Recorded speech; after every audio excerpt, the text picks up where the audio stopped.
এমন একটা জায়গায় আসছি যে জায়গাটা রাসূলুল্লাহ সাল্লাল্লাহু আলাইহি জীবনের সাথে সম্পৃক্ত, লাগানো। নবী সাল্লাল্লাহু আলাইহি শৈশবকালীন সময় এবং 40 বছর পর যখন নবুয়তের প্রচারের নির্দেশ আছে, ওয়ানজির আশিরাতাকাল আকরাবিন, তখন রাসূল সাল্লাল্লাহু আলাইহি দুধমার এলাকায় দাবি নিয়া, যেখানে আমি বড় হয়েছি, আমার সবাই ছিলেন ওই দাবি নিয়ে ইসলামের জন্য আসছিলেন। তখন রাসূলুল্লাহর পাথর মারা হয়েছে। রাসূল সাল্লাল্লাহু আলাইহি ওই যে একটা ছোট মসজিদ, ওই মসজিদে আশ্রয় নিয়েছিলেন। ওই জায়গাটা খেজুরের আঙ্কুরের বাগান আছে। আত্মাস রাসূলুল্লাহর খেদমত করছেন, এই নসিবে উনি মুসলমান হয়েছেন। এটা মসজিদে রসুল, এখানে রসুল নামাজ পড়ছেন। এটা ছোট একটা মসজিদ ছিল, আমরা ওই জায়গায় দেখতেছি। ঠিক আছে, দোয়া করবেন। জি যাওকা।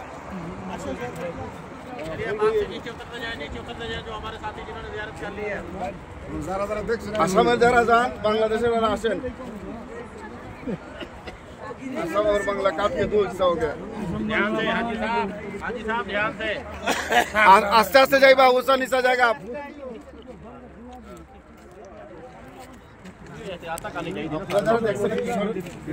আপনারা আসেন।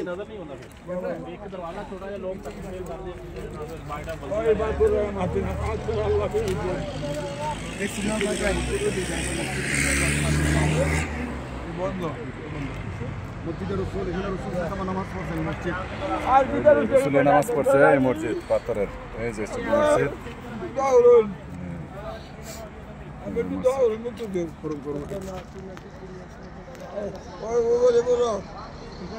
اللهم آمين। الحمد لله رب العالمين، الصلاة والسلام على سید الانبیاء والمرسلین۔ رحم فرما یا الہی مصطفیٰ کے واسطے، یا رسول اللہ کرم کیجیے خدا کے واسطے، مشکل حل کر شاہ مشکل کشا کے واسطے، کربلا رت شہید کربلا کے واسطے، ہم گنہگاروں پہ تیری مہربانی چاہیے، سب گناہ دھل جائیں گے، رحمت کا پانی چاہیے، گناہوں کی کشتی ڈبا دے خدایا،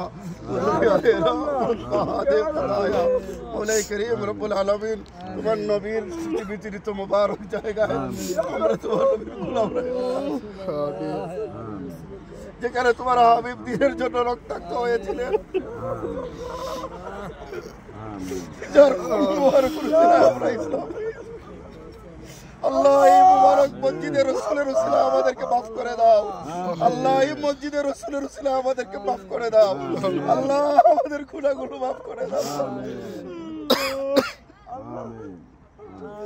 আল্লাহ আমরা তোমার নবীকে দেখি নাই, তোমার নবীর সাথে সম্পৃক্ত এই মসজিদ, এই জায়গা দেখতেছি। আল্লাহ তুমি আমাদের দুনিয়া আখিরাতের ভালাই দান করো। আল্লাহ সমস্ত ভাইদের হায়াত দান করো, সবাই আল্লাহ সুস্থতা দান করো। আল্লাহ প্রত্যেকের মনোবাসনাকে কবুল করো। আল্লাহ প্রত্যেককে হায়াতুন নবীর কদমে হাজিরি নসিব করো, সোনার মদিনার বাদব হাজিরি নসিব করো। আয় রব্বে করিম আমাদের সবাইকে সুস্থতা দান করো, বারবার এই সমস্ত জিয়ারত আমাদেরকে নসিব করো।